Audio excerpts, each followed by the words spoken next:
hope you're enjoying these Thursday thoughts brought to you in audio form with accompanying AI generated imagery on YouTube for those who are watching them. But really they're designed for people who are busy. And this week I've opted for a track by Metaverse called Boundless with a 2 Hz binaural beat. This induces delta waves which are less than 4 Hz and occur in deep sleep. Delta waves are increased in order to decrease our awareness of the physical world and access information in our unconscious mind. A reminder of what the mission of these sessions are. They're to help bring disparate, eclectic knowledge to people who are busy and do not have the time to read.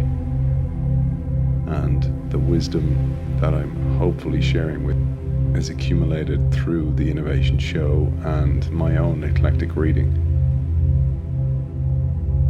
These sessions will sometimes be available to all and sometimes be behind the paywall on Substack.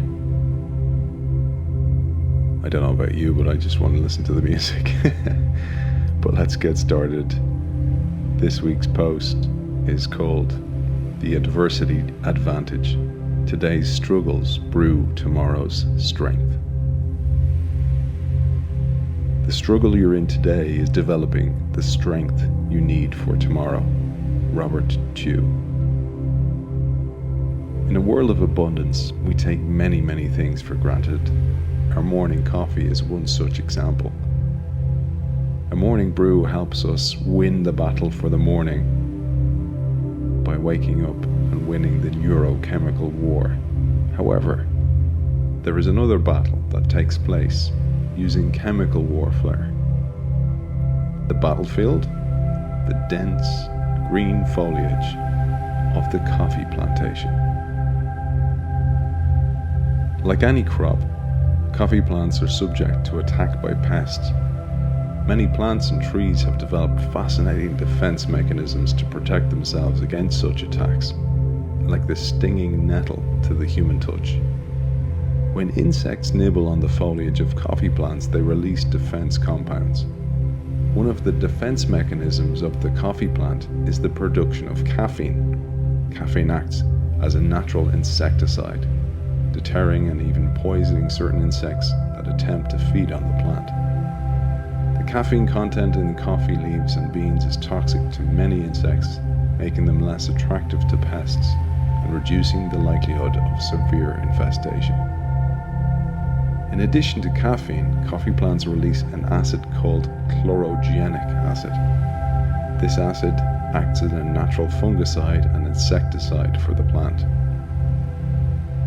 When we drink our cup of coffee, we also drink these compounds. Chlorogenic acid is a powerful antioxidant and helps with weight loss, blood sugar control, and heart disease prevention. However, while protecting coffee plants with pesticides and insecticides might seem beneficial, this prevents the release of chlorogenic acid. The plant does not undergo stress or produce helpful acids without insect attacks. This is known as hormesis. Hormesis is a process whereby a beneficial effect, improved health, stress tolerance, growth, or longevity, results from exposure to low doses of a toxin or a stressor. Hormesis has been studied extensively with aging. Researchers found that introducing stressors like intermittent fasting, exercise, and cold shower therapy produces resilience and anti-aging effects. For example, when an optional cold shower activates a mild fight or flight response, it increases our tolerance for the cold and guards us against illness. Just as we can build up our tolerance for poisons, we can also improve our tolerance for adversity. This coffee narrative is a valuable metaphor that resonates in our lives and business. It it's also about the essentiality of struggle and how it molds us, adding depth and substance to our existence. Just as coffee plants need the insect's bite to release its acid and liberate its flavour, we must encounter struggles to bringing out the best in ourselves. This is the paradoxical advantage of adversity. In our forthcoming series with former Executive Director of Research for the Accenture Institute for High Performance, Paul Nunes explains how high-performance companies develop what he calls a hothouse of talent. He tells us, talent hothouses are like agricultural greenhouses. A company needs to start with the right seeds to ensure early success for the vast majority. However, as those seedlings grow, leaders must find ways to prepare high potential talent for the inevitable challenges that lie ahead. That preparation includes steps to increase their hardiness, so managers must regularly expose employees to unfamiliar ideas and ways of thinking. High-performance businesses create environments often highly challenging for employees to acquire the skills and experience they need to climb up the corporate ladder quickly. The goal is partly to create what Paul's eccentric colleague Bob Thomas in his book on the topic calls crucible experiences.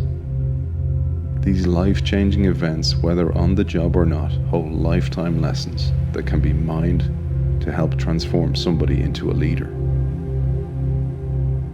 You learn 10 times more in a crisis than during normal times. A.G. Lafley. Alan George A.G. Lafley was the leader of Procter & Gamble on 2 separate occasions. Once from 2000 to 2010 and again from 2013 to 2015, during which he served as chairman, president and CEO. Lafley built muscles that served him well in later life when he led P&G in Asia during an economic collapse. According to Paul Nunes' research, the high performers orchestrate crucible moments with stretch assignments or early promotions where people learn on the job. Paul identifies how some top performers assigned unfamiliar tasks to up-and-coming managers by assuming a popcorn stand approach. This is when they give high potential employees a tiny business unit to manage, for example, the local operations of a geographic market. The goal is to provide those individuals with the whole profit and loss experience of running a business, leading a team, serving a customer base, negotiating contracts, etc. And the organization gets an early look at how the employees respond to that challenge, an essential piece of data because past results are typically the best predictor of a worker's future performance.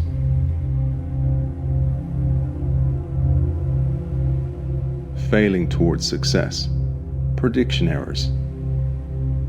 For those of you joining us in our current series with Mark Soames, the neuropsychologist explains how the human brain learns by prediction errors. A prediction error is the difference between what our brain expects what actually happens. It's a mathematical term used in neuroscience to explain how our brain updates its expectations based on new experiences. This process is crucial for survival, as it allows us to anticipate, plan, and react to the world around us. It's important to understand that prediction errors are not necessarily signs of failure, quite the opposite. They can be integral to learning and growth. In the same way, high performers understand that failure shouldn't necessarily be a firing offense. They encourage employees to take calculated risks and tolerate occasional poor outcomes, as long as the results don't stem from stupid mistakes, and as long as lessons have been learned. Sometimes these companies even reward failure in pursuing learning and innovation. I leave you this week with the words of David Bowie, because the stretch assignments work both ways. They help organizations prepare future leaders and encourage future leaders to stay with organizations because they continue to evolve, grow, and make progress. I've managed to find the original audio of David Bowie and this brilliant, brilliant saying. See you next week. If you feel safe in the area that you're working in, you're not working in the right area. Always go a little further into the water than you feel you're capable of being in. Go a little bit out of your depth. And when you don't feel that your feet are quite touching the bottom, you're just about in the right place to do something exciting. You're just about in the right place to do something exciting. You're just about in the right place to do something exciting. You're just about in the right place to do something exciting.